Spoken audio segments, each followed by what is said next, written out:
Welcome to Shangri-La EDSA. This is one of the rooms in the garden wing. Fully renovated. Nagpalit na ng wallpaper from the last time I saw this 10 years ago. Ganda. Look at the amenities. Even the wall was changed. Very clean. Bago na yung tiles after the pandemic. They changed everything.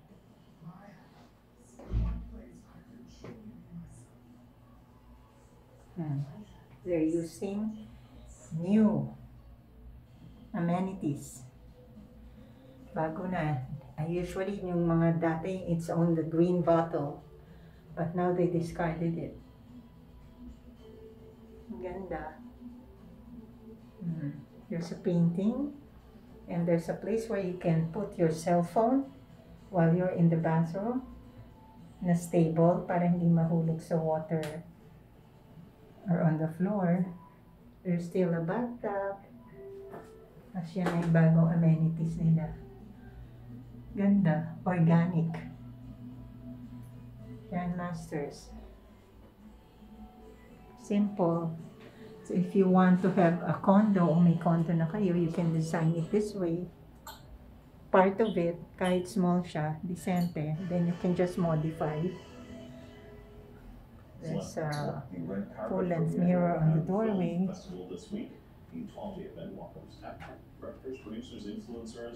There's the bed.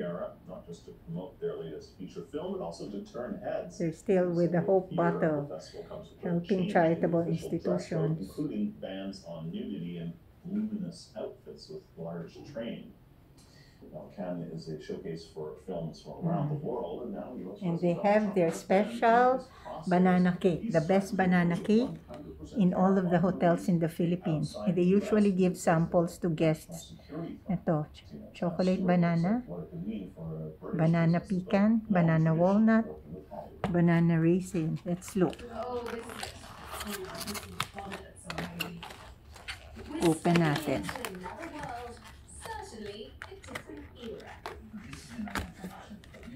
Yan siya, 3 flavors.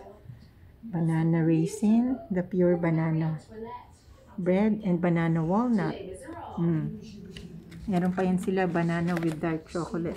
Pwede nang pasalubong na yan eh. And then this is the window. You see the city. Ibang-iba na. Look at the high-rise. The Philippines continues to progress. Let's just hope hindi magkaroon ng condo bubble. Napakarami ng condo sa atin. Look. Marami pa rin taong pumupunta sa Shangri-La. Marami pa rin taong namimili. Marami pa rin taong nag-check-in sa hotel. So, alive ang economy. It's moving. Ang daming may bagong kotse. So, let's keep on praying the Philippines progress. We are going to have a very good future for all of us, for our sons and daughters, and for our grandchildren. So that in our terminal stages, we know the Philippines is up there. God bless us all.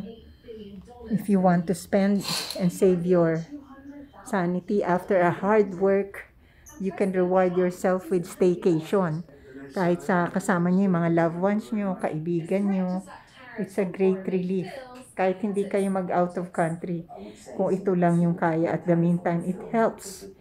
A new environment stimulates the brain very well. Kasi may bagong energy, bagong nakita, you stimulate new cells. It's very fruitful. Maliit nga lang yung screen na TV, hindi katulad dati mas malaki. So,